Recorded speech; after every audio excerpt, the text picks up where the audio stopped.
Hi everyone, this is Mr. Cervone. Welcome to my math channel. In today's lesson, I will be introducing some of the parallel lines theorems that emerge from these quadrilateral units. So to get started, let's look at the following problem. From the isosceles trapezoid shown below, compute the values of x, y, and z. So what do we know about trapezoids? Specifically about isosceles trapezoids? Well, first, we know that a trapezoid has at least one pair of opposite sides. So in this case, we know that segment AB is parallel to segment CD, as shown in the figure. And secondly, we know that the opposite sides, in this case, the other ones, segment AD and segment BC, are congruent. So how do we use this information to solve for the values of x, y, and z? Well, if we look at this diagram, we know that segment AC is a transversal, and we have parallel sides. So therefore, it must be true that measure of angle BAC is equal to measure of angle ACD, as shown in the diagram. Because if two parallel lines are cut by transversal, then alternate interior angles are equal in measure. Notice that here I'm not saying congruent, but I'm using measure because we're trying to substitute and figure out the values for x, y, and z. So then by substitution, we know that x must be equal to 40. So how do we find the value for y? Well, at this point, it's probably a good idea to review all the properties of an isosceles trapezoid. So let's do that really quick. So as you remember, in one of our previous lessons, we learned the following properties here, okay? Well, that legs are congruent, base angles are congruent, diagonals are congruent, and opposite angles are supplementary. Notice that the fourth one, that's the one that we can use now to solve this problem, okay? So let's go back to the previous problem now. Okay, so since we know that opposite angles of an isosceles trapezoid are supplementary, we can simply state that the measure of angle ADC plus measure of angle ABC must be equal to 180. So let's substitute in for the values now. So here now we know that 72 plus y equals to 180 by the substitution postulate. And if we subtract 72 on both sides, we obtain a y value to be 108. Okay, so now we found x, we found the y value. How do we find the z value? Well, the z value can simply be found by looking at triangle ABC. We know that the sum of all interior angles of a triangle is 180, so therefore x plus y plus z is 180. Then we simply substitute, and then we obtain a z value of 32. So these are basically the answers here. So x is equal to 40, y is equal to 108, and z is equal to 32. Now, for this particular problem, we were able to compute the values for x, y, and z just because of the fact that we know that these two segments are parallel, the one that I'm circling here, and we know that these two segments are congruent. As a matter of fact, this example introduces us nicely to the parallel lines theorems. So why don't we get started and look at some of these theorems? Okay, so if we look at this figure here, we're giving two images of train tracks. So how do we relate train tracks to parallel lines? Let's think about this. So obviously the tracks must be parallel from one another. What does it mean for two lines to be parallel? Well, what this means is that every point must be equidistant from the other point in the other line. So let me give you an example here. So at each of these fasteners, let's make some points here, okay? So for example, here we have these points. Let's call these points A, B, and C. And maybe we can add a few more points here. Okay, let's call these points D, E, and F, okay? So what can we say about these points that are located on the fasteners that are basically separated by these sleepers? And by the way, just as a side note, The wooden pieces that go across the rails are called sleepers, as you can see here on the right side. Then you have the rails and the fasteners and also the ballast, okay? So let's refer those as the sleepers, in which the points are on the fasteners that connect the sleepers with the rails, okay? So what can we say about all these points? Well, if we take our ruler here and let's say we connect all these points like this, okay? So for example, here we have a connection between these points here, then a connection between B and E, and a connection between C and F, okay? So what can we say about all these segments here? Segment AD, BE, and CF. Well, we all know that these segments all must be congruent. The fact that they're congruent defines lines that are parallel. So in this case, this rail is parallel to this one. And the reason is because all these points are equidistant from the points in the other rail, okay? In a similar manner, we can also justify this in the image to the right side, in which the lines that are located on the sleepers are actually all equidistant from the rails. So that brings us to our first theorem pertaining to parallel lines. So the first theorem states that if two lines are parallel, then all points on one line are equidistant from the other line. And we can clearly now see the connection between train tracks and these parallel line theorems, in which every point in one rail, for example, points A, B, and C, must be equidistant to every point in the second rail, which in this case are denoted by points D, E, and F. Okay, so let's look at another theorem now. So let's say that here we're given line L parallel to line M parallel to line N. We also know that segment AB is congruent to segment BC. So let's say that we're drawing another transversal here, as shown in the figure, okay? Let's say the transversal is at some other direction or some other angle here. What else can we state here, or what can we conclude from the given?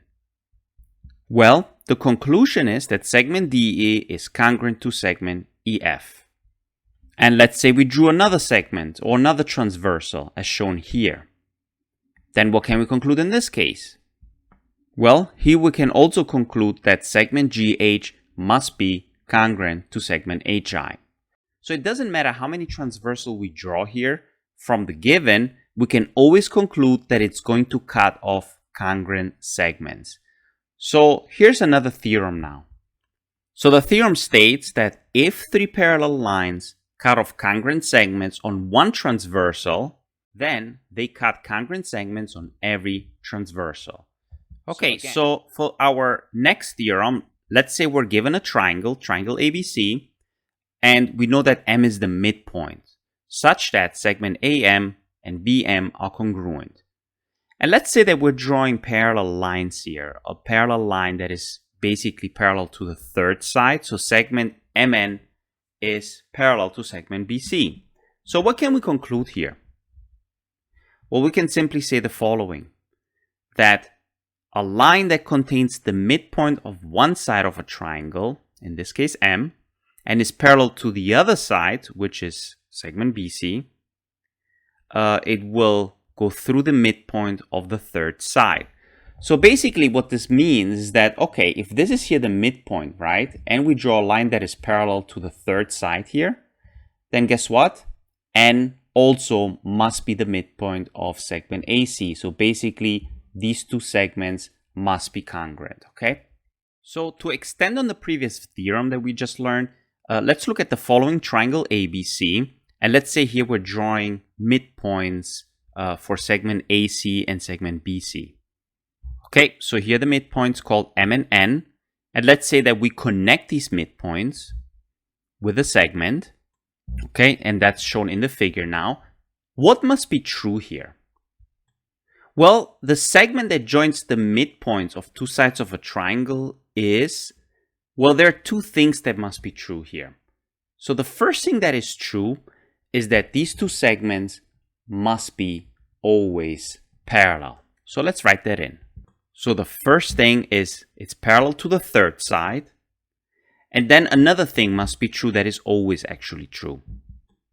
Let's say that this segment over here has a length of 10. Then it turns out that the segment that is drawn, which is also the median in this case, so to speak, is always going to be half of that, okay? So let's write that in. So the segment that joins the midpoints of two sides of a triangle is, secondly, half the length of the third side. So basically, to generalize this, if let's say this is 2x, then this is always going to be x. So this is actually always true. So now that we have formulated this particular theorem for triangles, how about we extend this for trapezoids? So let's try that out. So let's look at our last theorem for today. Here we're given trapezoid ABCD and we're given median EG. Obviously, by median, we mean the fact that these two segments are congruent and these two segments are congruent. So what can we conclude here? So first of all, we can say that this median here must be parallel to the bases. Okay, as we remember, these are called the bases. Okay, so the median is always parallel to the bases. And there's something else we can conclude about its measures, okay? So it turns out that the median is actually the average in length between the bases. So let me write that out first, and then we'll look at an example. So the theorem states that the median of a trapezoid is, first of all, parallel to the bases, and secondly, has length equal to the average of the base lengths. And by the way, does this theorem look familiar? Well, it does, because it actually is familiar to this one, okay? Because we know that in a triangle, the median is also parallel to the third sides. But here we're saying it's half the length of the third side, but now for the trapezoid, we're saying it has length equal to the average of the base lengths. But if we look at the image of this trapezoid, it pretty much resembles this theorem here, okay? So we can, for example, look at ACFD over here. Let me actually draw it better. There you go. So we can think of this as a trapezoid, right? So in this case, we know that these are all three parallel lines and they cut off congruent segments. So it basically applies for the trapezoid as well. Now going back here, let's look at the fact that it has length equal to the average of the base length. So let me demonstrate this with an example. So let's say here we're given a trapezoid in which A and B are the bases and they're parallel. Obviously the median, I'm going to call it X here, and is also parallel to the bases. Why is it that the median X is the average between A and B in this case? Well, let's assume that we cut through the median of the trapezoid, okay? So we end up with two different shapes, with two different trapezoids, but then we can take the top part and put it on the right side, as shown in this demonstration now. So let's say we cut it off and put it on this side like that.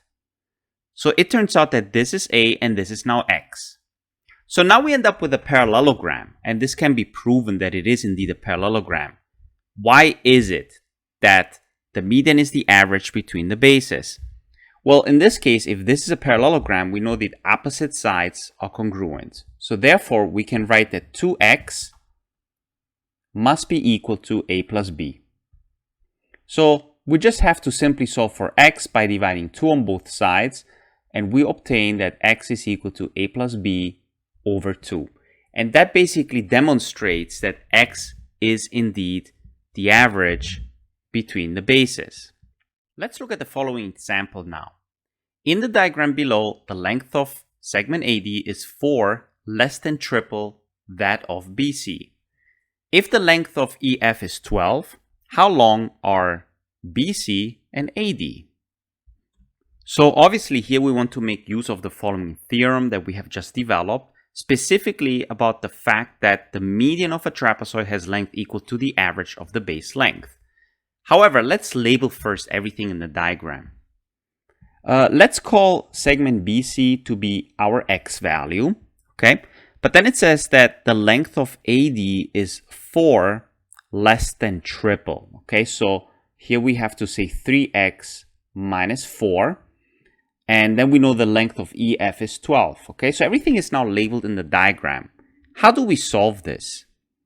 Well, we know that in this case, first we can say that EF is equal to the average, right, between the bases. So in this case, we just write that BC plus AD, and then we write everything over 2.